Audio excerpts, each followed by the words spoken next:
am Gresham and welcome back to Gresham Reads Graceling by Kristen Cashore. Do forgive any background noise that you hear. Darkus decided now would be an appropriate time to start his dishwasher. Hey, these dishes have been piling up for a little while. I've needed to get them washed. Not my fault you decided to record right now. This was my only available day, so I'm going to need to record this and Doom as well. So, forgive me if I needed to take this time. Yeah. Sorry about that.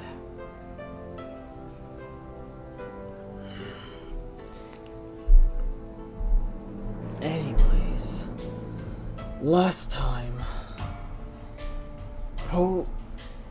Katsa and Bitterblue had discovered a place for Poe to hide, whilst Katsa and Bitterblue traveled to line it. They had also discovered a cabin near said hiding place that Poe could live in and be safe during the winter season. The chapter ended with a rather sad farewell between the graced woman and her charge and her charge's cousin.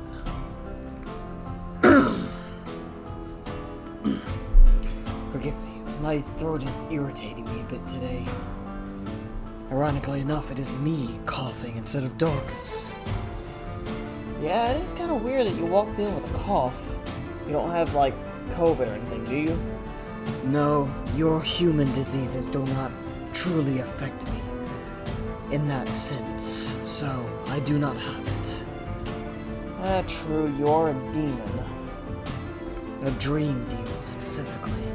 Kinda like Kruger. No, please. That weak fool. The only thing he has going for him is that he is impossible to kill. But fear, he could not come close to me. Now, let us begin with chapter 29, which seems to be quite lengthy. So it may be the only one for this episode as well. Chapter 29.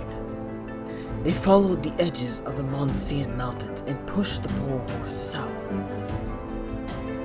They ran occasionally over open land, but more often than not their progress was slowed by cliffs, crevices, and waterfalls, places where there was no footing whatsoever for the horse. There, Katsa needed to dismount, backtrack, and lead the beast to lower ground. And then the hair would stand at the back of her neck, and every sound would stop her breath. She couldn't breathe freely until they had climbed it. For the lower land gave way to the forest, and Katsa knew the forest must be swarming with Lek's army. The army would comb the forest, the port road, and the land between. They would comb the mountain pass at the border of Sunderan. They would make camp in Monsean and watch the ships that came and went, searching any ships likely to be hiding the kidnapped daughter of the king. No, as the day turned to evening, Katsa knew she was fooling herself. They would search every ship, suspicious or not. They would search every building in the port city.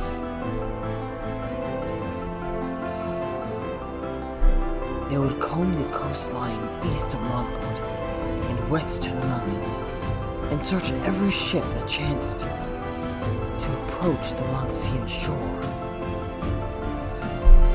They would tear the lineage ships apart, and within a day or two, Katsa and Bitterblue would be sharing the base of the Monsean peaks with hordes of Lek's soldiers. For there were only two paths out of Monsean: the sea and the mountain pass on the Sunderan border.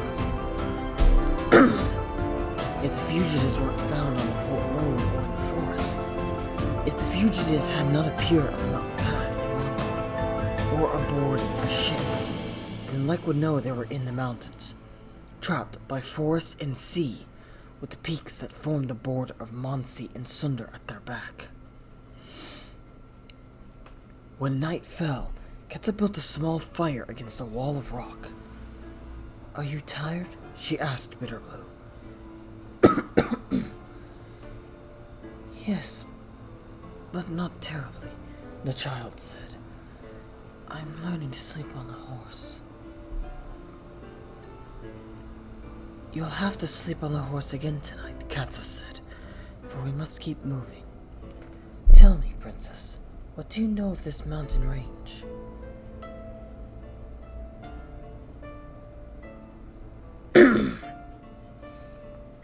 "The range that divides us from Sunder? Very little. I don't think anyone knows much about these mountains. Not many people have gone into them, except up north, of course, at the pass."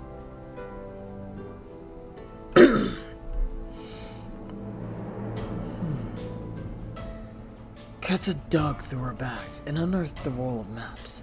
She flattened them in her lap and flipped through them. Clearly, Raffen had taken Poe at his word when Poe said he wasn't sure where they were going. She thumbed past maps of Nander and Western, maps of Drowden City and Burn City, a map of Sunder, and another of Murgon City. Numerous maps of various parts of Monsea. She pulled a curling page out of the pile and laid it on the ground beside the fire, and dropped stones onto its edges to hold it flat.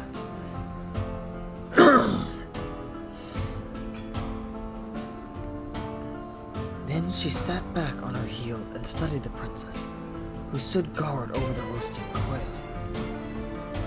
There were people in all 7 kingdoms with gray eyes and dark hair. Bitterblue's color was not unusual, but even in the dim glow of light, she stood out. Her straight nose, and the quiet line of her mouth. Or was it the thickness of her hair, or the way her hair swept itself back from her forehead? Katsa couldn't quite decide what it was, but she knew that even without hoops in her ears or rings on her fingers, the child had something of lineage in her appearance.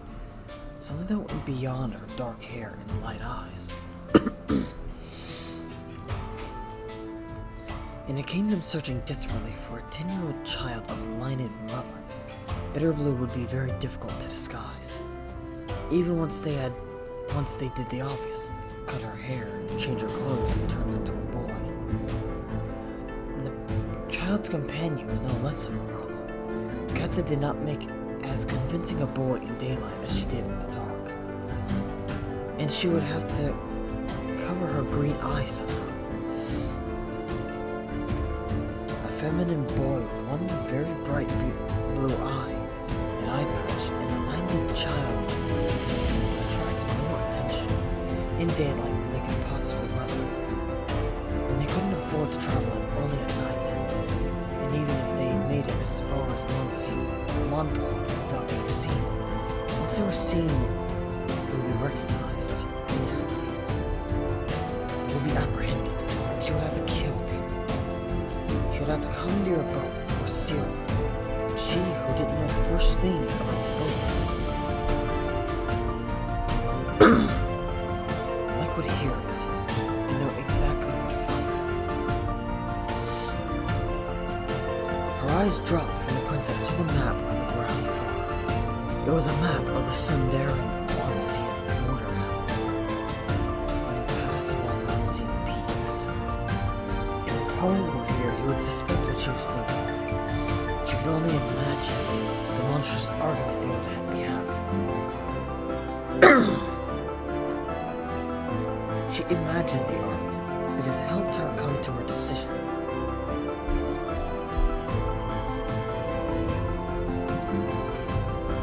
When they'd eaten their dinner, she rolled up the maps and fastened their belongings to the saddle.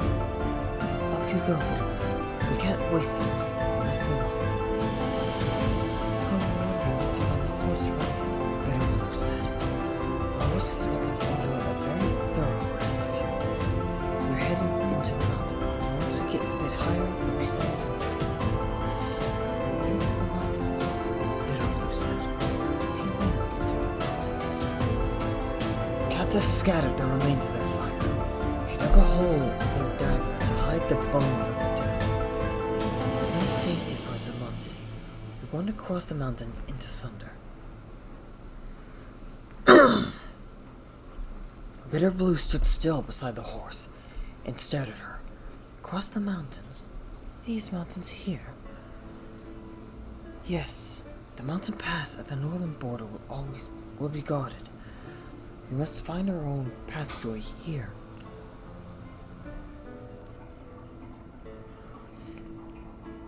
Even in summer, no one crosses these mountains, the girl said. It's almost winter. We have no warmer clothes.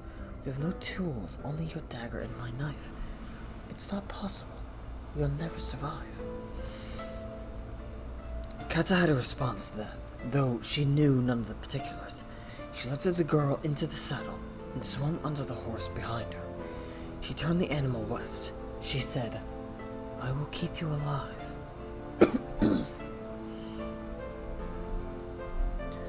They didn't really have only one dagger and one knife to bring them over the Monsean peaks into Sunderan. They had the dagger, the knife, a length of rope, a needle and some cord, the maps, a fraction of the medicines, most of the gold, a small amount of extra clothing, the ratty blanket Bitterblue wore, 2 saddlebags, 1 saddle, and 1 bridle. And they had anything Katsa could capture, kill, or construct with her own 2 hands as they climbed. The first and foremost should include the fur of some beast to protect the child from the nagging cold they encountered here, and the dangerous cold that awaited them, and that Katsa wouldn't dwell on, because when she dwelled, she began to doubt herself.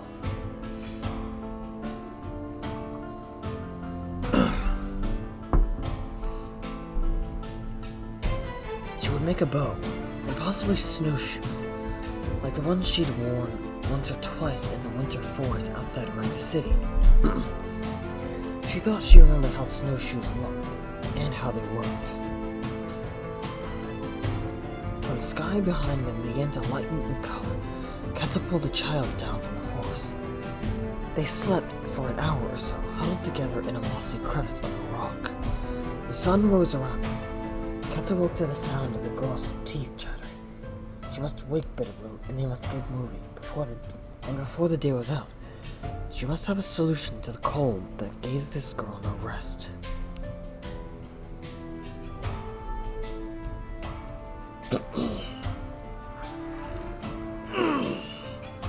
Forgive me, I was stretching. This chair is not as comfortable as it seems. Bitterblue blinked at the light. We're higher, she said. We've climbed in the night. Katsa handed the child what was left of yesterday's dinner. Yes. You still have it in your head for us to cross the mountain. It's the only place in Monsea Lek won't search for us, because he knows we might try it. There was something petulant in the child's tone. The first hint of complaint from the girl since Katsa and Poe had found her in the forest. Well, she had a right. She was tired and cold. Her mother was dead. Katsa spread the map of the Monsean peaks across her lap and said nothing. There are bears in the night, Bitterblue said. The bears are asleep until spring, Katsa said. There are other animals, wolves, mountain lions. Animals you've not seen in windows, and snow you've not seen. You don't know what these mountains are like.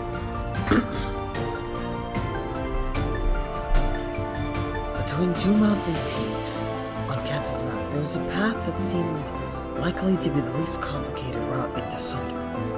Grella's Pass, according to the scrawled words, and presumably the only route through the piece that had been traveled by another.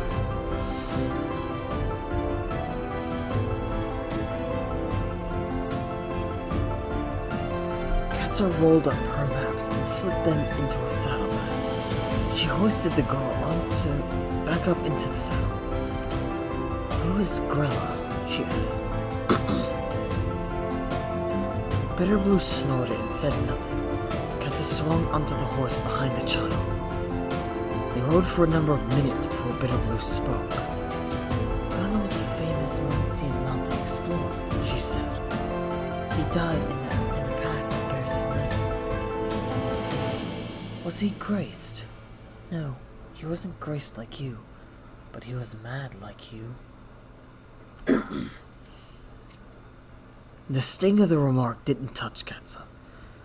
There was no reason for Bitterblue to believe that a Graceling who'd only recently seen her first mounting could guide her through Grella's pass. Katsa herself wasn't sure of it.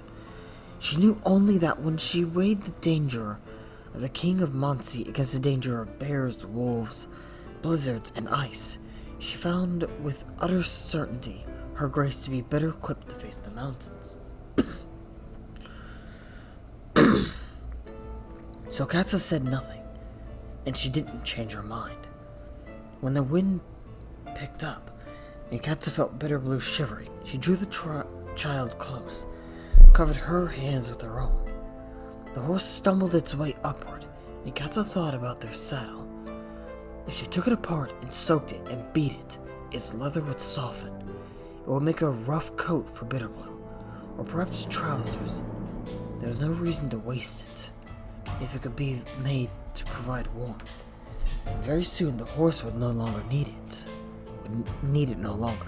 Forgive me, I misread that. They climbed blindly, even during the day, never knowing what they might encounter next. For the hills and trees rose before them and hid the higher terrain from their view. Katsa caught squirrels and fish and mice for their meals, and rabbits if they were lucky. Beside their fire every night, she stretched and dried the pellets of their dinners. She rubbed fish oils and fat into the hides. She pieced together the pelts, experimenting with them and persisting until she made the child a rough fur hood with ends that wrapped around her neck like a scarf. It looks a bit odd, Katsa said when it was done and the child tried it on.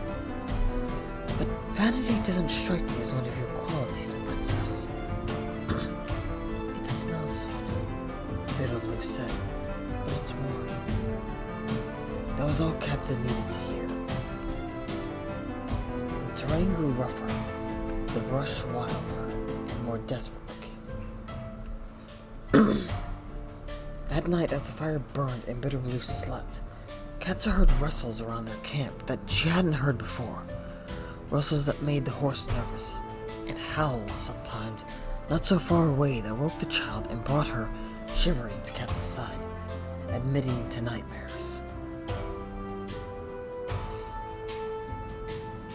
About strange howling monsters, and sometimes her mother, she said, not seeming one to elaborate. Katsa didn't prod.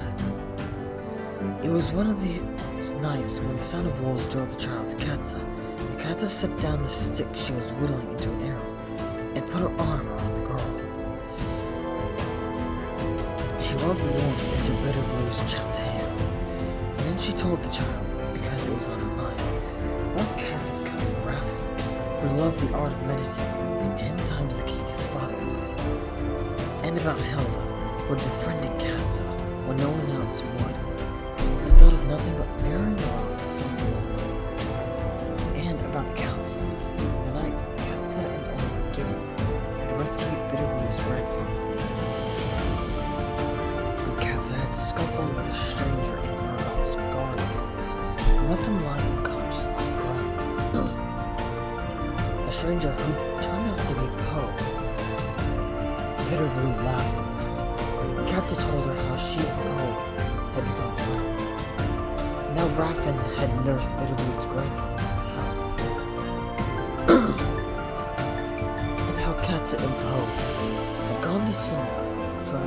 truth behind kidnappings, and followed the clues into Monsean, into the mountains, the forest, and the girl.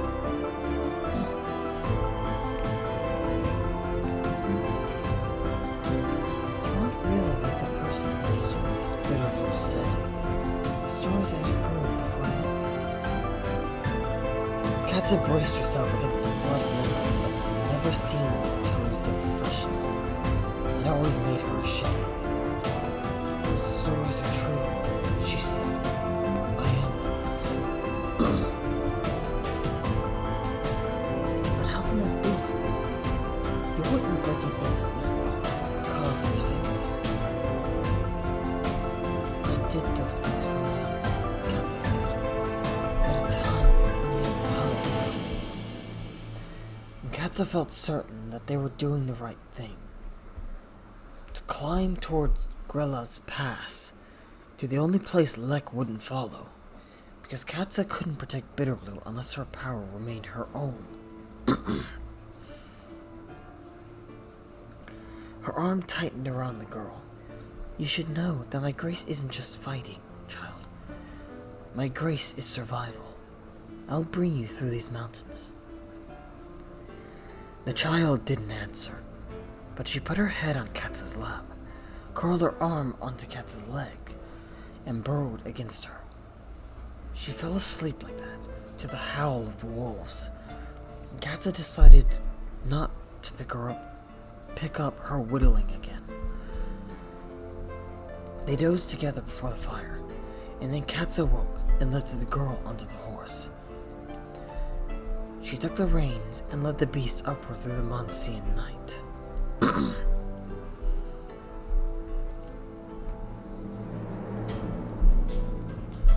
The day came when the terrain grew impossible for the horse. Sorry about the pause.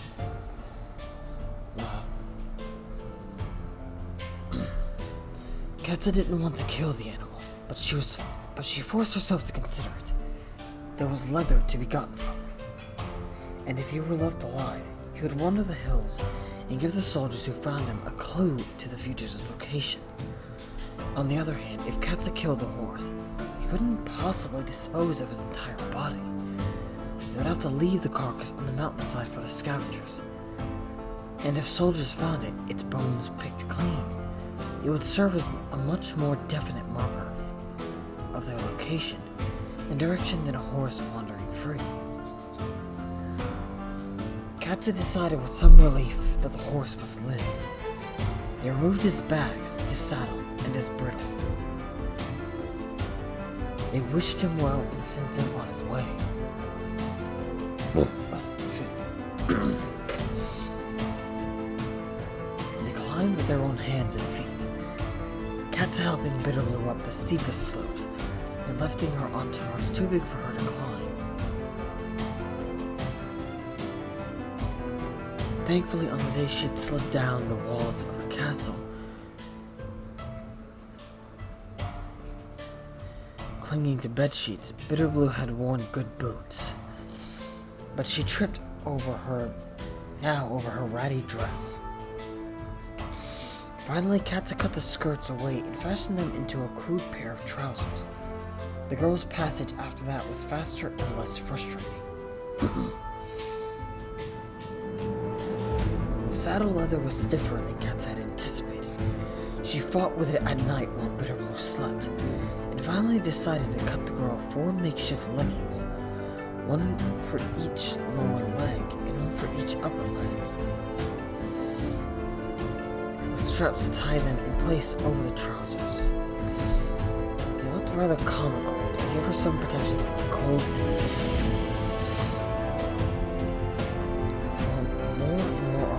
As they trudged up, snow drifted from the sky. Food became scarce. Katsa let no animal go to waste. If something moved, she brought it down. She ate little and gave most of her food to Bitterblue, who gobbled down whatever she was given. In the light of each morning, Katsa removed the girl's boots and checked her feet for blisters.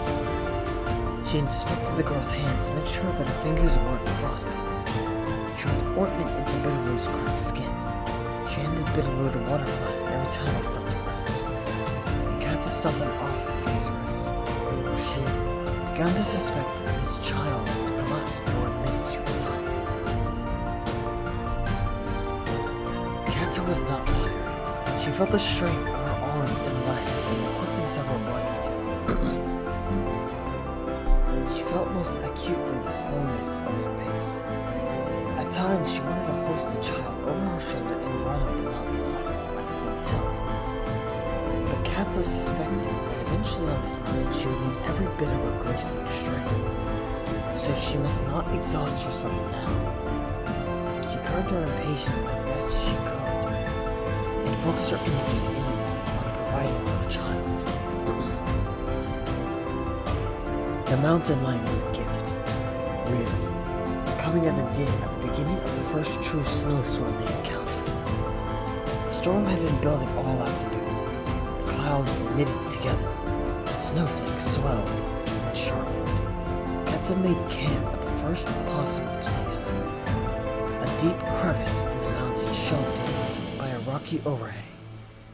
Bitterblue went off to collect kindling, and Katsa set out, her dagger in her belt, to find them some dinner. She struck a path upward over the sheet of rock that formed the roof of their shelter. She headed into one of the clumps of trees that grew skyward on this mountain, roots clinging more to rock than to soil. Her senses were alert for any movement. What she saw first was the slightest flicker in the corner of her eye. A brown flicker up high in a tree. A flicker that curled and lifted, different somehow from the way a tree branch moved, and the limb of a tree that swung in an odd way. Bounced, really. Not as a wind would move it, but as if something heavy weighed it down. Her body moved faster than her mind, recognizing predator, and comprehending itself as prey. Instantly, her dagger was in her hand. The great cat plunged, screeching, and she hurled the blade into its stomach. As she dropped and rolled away, its claw tore into her shoulder. Then the cat was upon her, great heavy paws slamming her shoulders against the ground and pinning her to her back. It came snarling at her, claws swiping, teeth bared. So fast that it was all she could do to keep her chest and neck from being ripped apart. She wrestled with its hopelessly strong forearms and swung her head away as its teeth came crashing together right where her face had just been. It slashed her breast savagely. When its teeth lunged for her throat, Katsa grabbed its neck and screamed, pushing its snapping jaw away from her face. The animal reared above her and raked her arms with its claws. She saw a flash of something in its stomach and remembered the dagger. Its teeth descended again, and Katsa swung out, smashing its nose with her fist. It recoiled for the merest second, stunned, and in that second she reached desperately for the dagger. The cat lunged again, and Katsa thrust the dagger in its throat. The cat made one horrible hissing, bubbling noise. Then it collapsed onto Katsa's chest, and its claws slid away from her skin. The mountain was quiet, and the lion was dead.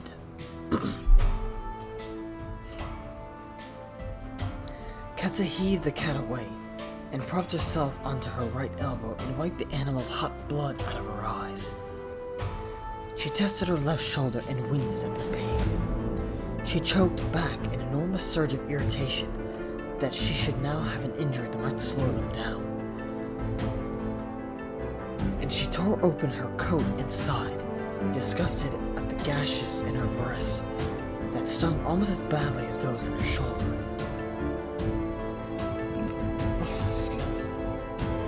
And other rips and tears, she realized, as each moment uncovered a new sting, smaller cuts on her neck and across her stomach and arms, deeper cuts in her thighs, where the cat had pinned her with its hind feet. Well, there there was no reason to lie around feeling sorry for herself. The snow was now falling harder now. The fight had brought her injury and inconvenience, but it had also brought food that would last them a good long time, and fur for a coat that Bitterblue had very much needed. Katsa heaved herself to her feet. She considered the great lion that lay dim and bloody before her. Its tail. That's what she had seen lifting and curling in the tree. The first clue that had saved her life. From head to tail, the cat was longer than her height, and she guessed it weighed a good deal more than she did. Its neck was thick and powerful. Its shoulders and back heavily muscled. Its teeth were as long as her fingers, and its claws longer. It occurred to her that she had not done so badly in this fight, despite what Bitterblue would think when she saw her. This was not an animal she would have chosen to fight in hand-to-hand combat. This animal could have killed her. She realized then how long she had left Bitterblue alone, and a gust of wind blew thickening snow into her face. She pulled the dagger from the cat's throat, wiped it on the ground, and slipped it into her belt. She rolled the cat onto its back and grasped one of its forelegs in each hand. She gritted her teeth against the ache on her shoulder and dragged the cat down to their cave.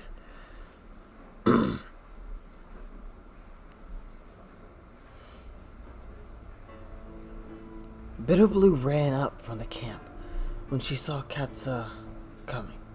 Her eyes widened. She made an unintelligible noise that sounded like choking. "I'm all right, child," Katsa said. "It only scratched me." "You're covered in blood. Mostly the cat's blood." The girl shook her head and pulled at the rips in Katsa's coat. "Great seas," she said, when she saw the gashes in Katsa's breast. "Great seas," she whispered again at the sight of Katsa's shoulders, arms, and stomach. "We'll have to sew some of these cuts closed. Let's clean you up. I'll get the medicine." That night, their camp was crowded. The fire warmed their small space and cooked their cat steaks, and dried the tawny pelt that would soon become Bitterblue's coat. Bitterblue supervised the cooking of the meat. They would carry the extra frozen as they climbed. The snow fell harder now. The wind gusted snowflakes into their fire, where they hissed and died. If this storm lasted, they'd be comfortable enough here. Food, water, a roof, and warmth. That was all they needed. Katsa shifted so that the fire's heat would touch her and dry the tattered clothing she'd put on again after washing because she had nothing else to wear. She was working on the great bow she'd been making for the past few days. She bent the stave and tested its strength. She cut the length of cord for the string. She bound the string tightly to one end of the stave and pulled on it hard to stretch it to the other end. She groaned at the ache in her shoulder and the soreness of her leg where the bow pressed into one of her cuts. If this is what it's like to be injured, I'll never understand why Poe loves to fight. Not if this is how he feels afterwards.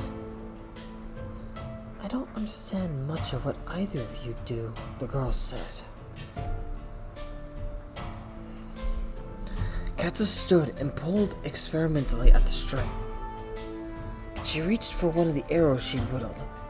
She notched the arrow and fired a test shot through the falling snow into a tree outside their cave.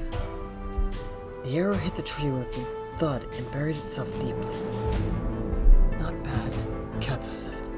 It will serve. She marched out into the snow and yanked the arrow from the tree. She came back, sat down, and set herself to whittle more arrows. I must say, I'd cat steak for a single carrot or a potato. Can you imagine what a luxury it's going to be to eat a meal in an inn once you're in Sunderan, princess?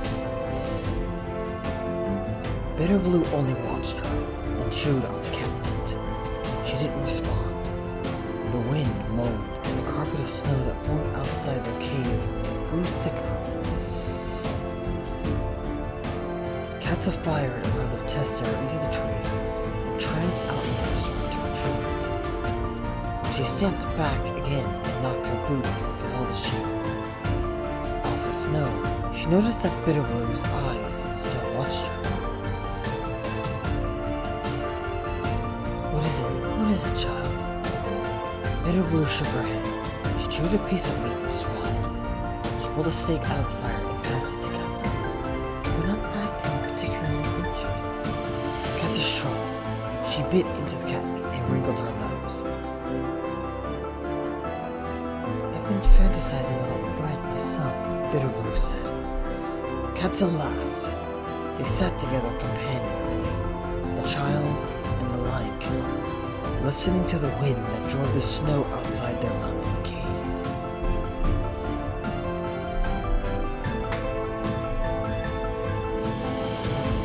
So, Katsa managed to fell a mountain lion. I must admit that is quite a feat. Mountain lions are not easy prey. They are predators for a reason.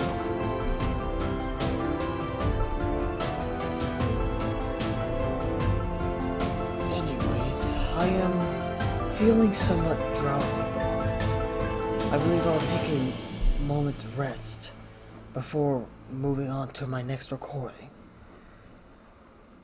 In the meantime, if you enjoyed this video, be sure to leave a like and a comment down below telling your favorite part. And also, if you did enjoy the video, feel free to share it so that others might try and see if they find the content interesting. And if they don't, well, they do not have to seek out more of our content. It is their choice entirely. Also, be sure to subscribe and ring the notification bell so you know whenever I open another chapter of this fascinating story.